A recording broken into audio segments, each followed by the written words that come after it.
Hello and welcome to another episode of Workplace Wizards. I'm your host, Arnell Smalley, and today we're going to talk about cultural humility.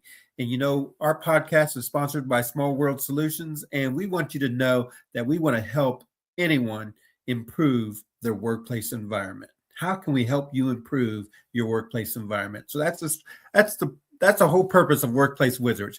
We want you to know that if nothing changes, if nothing changes.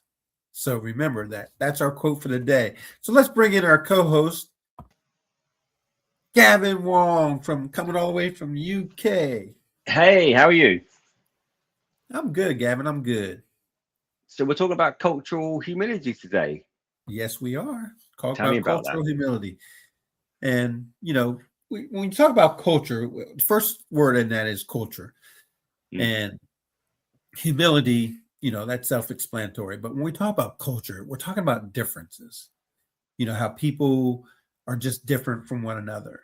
And that's basically the definition of culture. It's one person is different from another.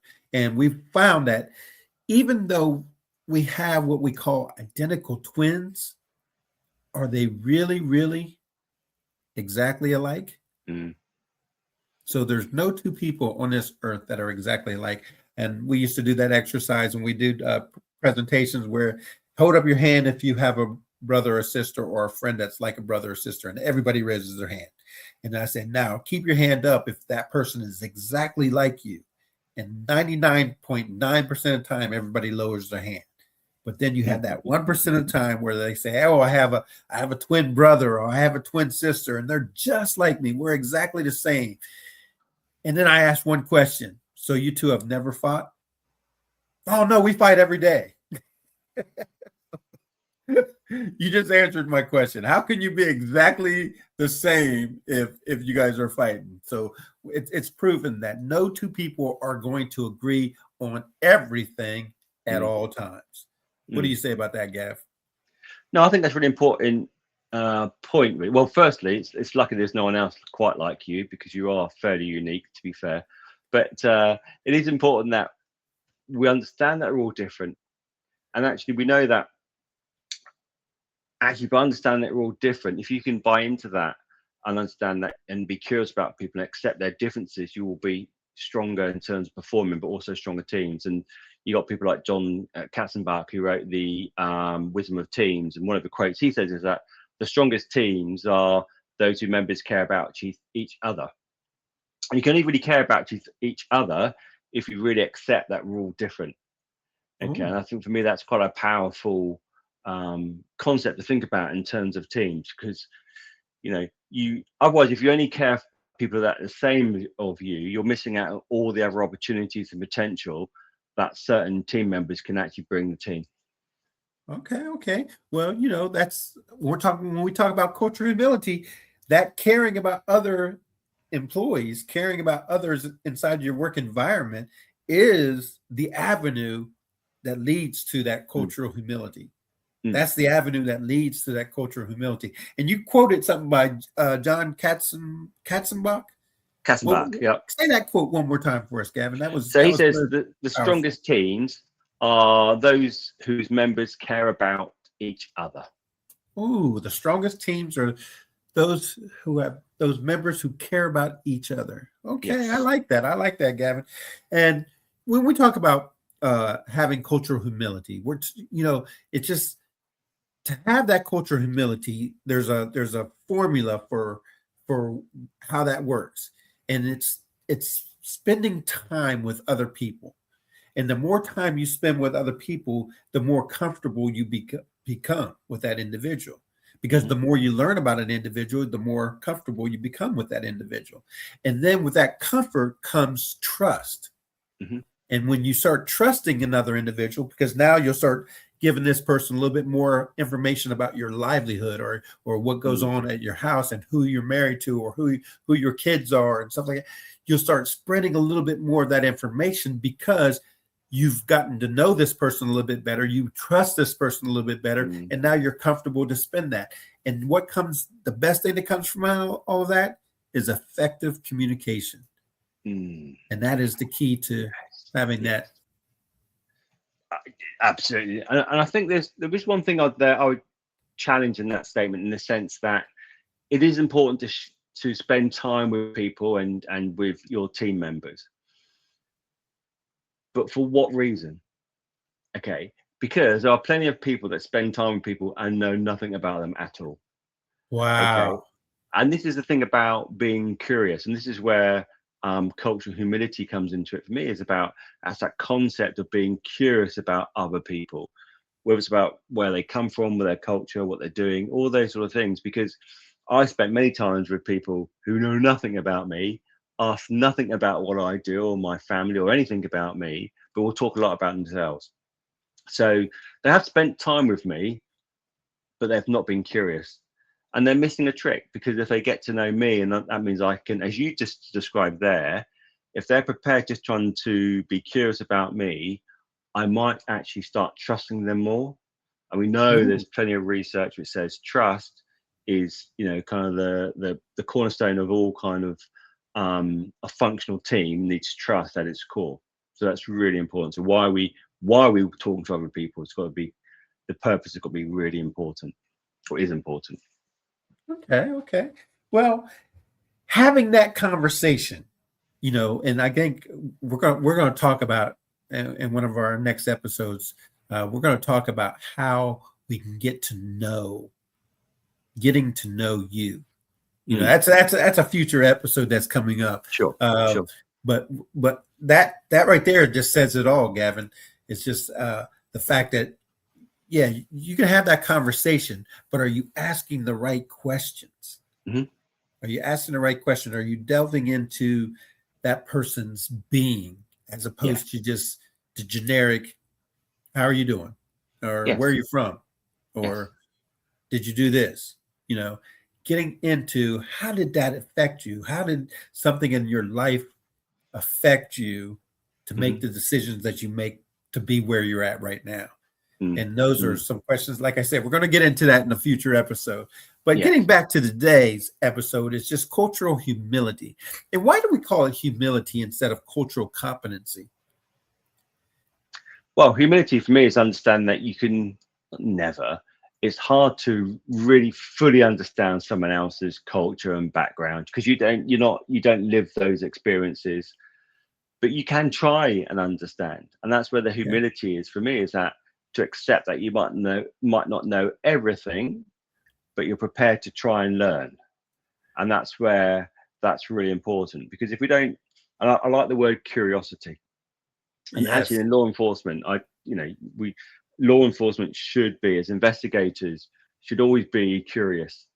Okay, they should be curious and trying to work out what's happened and understand the truth, or what's actually reality. But I think we should be, as leaders, curious about our staff. Now, that's not necessarily mean that you've got to be in their back pocket and know every single thing about them, because actually some people don't want you to know everything, and that's absolutely fine.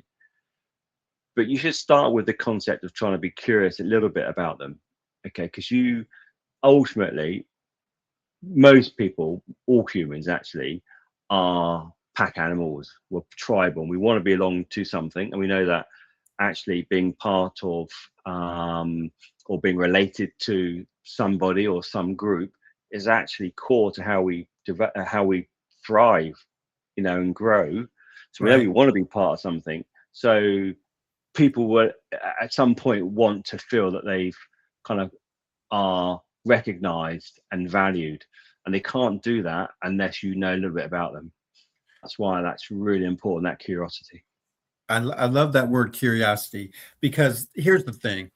When you talk about cultural competency, just the word cultural competency means that you know everything about that person, because you're competent about that person and their lifestyle and their culture. And that's almost impossible. Yes. It's almost it's almost, cultural competency is almost a farce, because it's almost impossible to know everything about everybody else's culture. Now you could study it. You could study it and you can learn about it, but will you know everything? That's And everything is different. And so and that's, if I that's why I said I love that way you said that. So curiosity. So curiosity would mean that, hey, you can accept the fact that Mm. I don't know everything about your culture. Mm. However, I can accept the fact that I'm willing to learn, Mhm. and I'm willing to understand that I don't have to agree with everything in your culture for Yes. me to respect you. Yes. You know, you may have a belief that is totally against my belief. That doesn't Mhm. mean I'm going to disrespect you. It's just, Mhm. hey, I understand there's a million ways to do things, Mhm. and you may do it this way, and I may do Mm. it that way.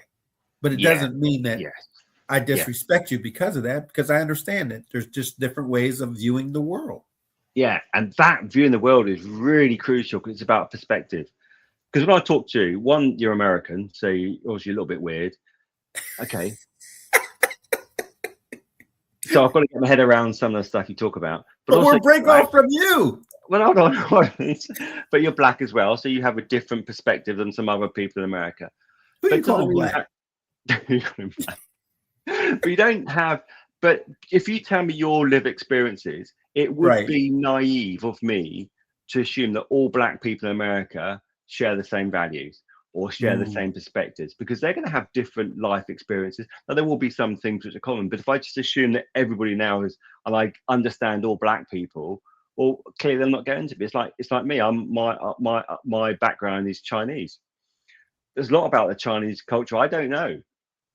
Do you know what I mean? So even for me, within my own culture, I don't know a lot about Chinese culture, and particularly from Hong Kong. So yes, there's a lot I do know, but I can't represent all. You know, I had people. I remember someone came up to me at work and said, "Oh, can you tell us about Chinese people and the culture and all this kind of stuff?" And I'm thinking, well, I don't really know because I don't. It's like, I don't Gavin, spend a lot of time with my family. Do you know what I mean? So it's quite funny how we get perspective is really crucial. wait, Gavin, I got that experience growing up all the time. Like something would happen, and like a group of blacks would do something, and then they look at me like, Arnell, tell us, what I have no idea. I don't know. Just because Yeah. I'm of the same race doesn't mean Yes. I know everything that's going on that side over there, or what's going over in that state. So yeah, Gavin, that's it's funny that you say that, because how many times has that experience come up again? How many times have you ever talked about that? Oh, Because I many know I times. never. Oh, what do you mean? So sorry, say that again. What do you mean? So like Uh, for you to say that, like, because you're Asian and you're Chinese, that people would just assume you know mm, everything about, yes, how often yes. you have that conversation? Because I never do. Well, sorry, I know you've lost me a little bit. What people ask me about the Chinese culture, sort of thing, or Yes. yeah, no, I Well, think that happens a lot, and people assume that I know everything about Chinese culture. Yeah, no. I understand it happens a yeah, lot, and it yes, happens a lot with me. But what yes. I'm saying is, how many times have you actually had that conversation with someone like me to say, "Hey, oh, this is what happened to me"? Because I never had that conversation with anyone else. I Right. Oh, never been able to okay. go to Yeah. you, Yeah. No. like No. No. to you, Okay. and I see say, what you're "Oh my saying. Yes. God, Yeah. you've Yeah. Yeah. experienced it Yeah. too." Yeah. You Yeah. see what Yeah. I'm Yeah. Yeah.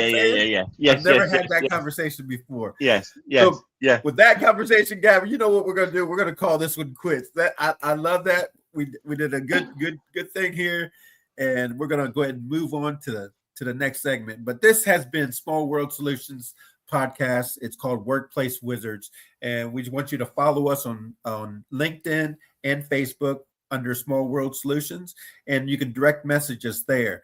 And if you'd like to reach out to us, go ahead and give us a call or text at 754-971-7007, or reach out to us on our website at smallworldsolutions.net. And we'd love to hear from you. You can sign up for our future events. We're going to have webinars, we're going to have HR roundtables, and we're going to have some what else are we doing? Webinars, roundtables, and we're going to have some challenges. So those challenges are going to last 1 week, and they'll be coming up soon. So pay attention and keep following us and subscribe so that you can be part of these challenges. And we look forward to seeing you on the next episode of Workplace Wizards. So bye for now. Bye. See you soon.